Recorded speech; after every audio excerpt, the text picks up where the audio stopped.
posted to the TF2 blog on October 11th, an update to everything the TF team has been up to is found. Announced is the obvious return of Scream Fortress for its 8th year running. However, just like what happened with Dire Tide this year, Valve is not giving the update much attention, to focus on a larger update for the end of the year. Unlike Dire Tide, Scream Fortress will still happen, and similar to last year's, the community will be in charge of providing the majority of its content. Quote, community Halloween maps, new custom contracts for those maps, a new Halloween taunt, a new item that gives unusual effects to taunts, and a new cosmetic case. And all of this is set to release next week, along with the return of all older events, including last year's Halloween contracts. Hopefully drops on maps will return to normal, however, I won't hold my breath, and I would love to see a return to the old crate system where everything has around the same chance, aside from the unusuals. So although the TF team said most of the focus is on this next long-term update, we will still be receiving a nice chunk of content pretty soon. But what about the other update? Well, the blog states that the team is busy on a new pack of Pyro weapons,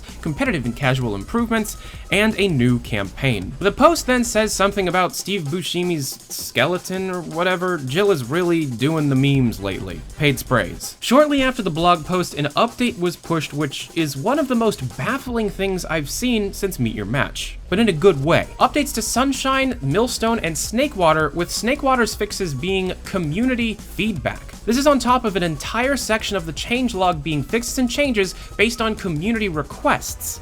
9 years too late, but incredible to see. Man vs. Machine received a few small fixes, along with the TF team getting ready for the Pyro update, with air blasts no longer sending projectiles in random directions when close to the player, and a reduction to the rate Pyros could earn bonus points when extinguishing. The TF team has also implemented a survey to random players at the end of casual and competitive matches. However, it only asks the quality of the match, so I'm not sure how much data can be accrued. Lastly, anyone who uses custom HUDs and feels they may be getting FPS drops, SigSev has a solution. Without getting into much detail, there is a post on Reddit about what is causing the problem and how to fix it. So custom HUD users should go check it out. And yeah, it looks like we're getting Scream Fortress in 1 week. However, you know, Valve time, so probably next month. But we will be getting a bit of content, even if Valve isn't quote-unquote focused on this update. I'm very excited for whatever we end up getting in terms of the next Tough Break Gunmetal update, and yeah, I expect the contracts to be very similar.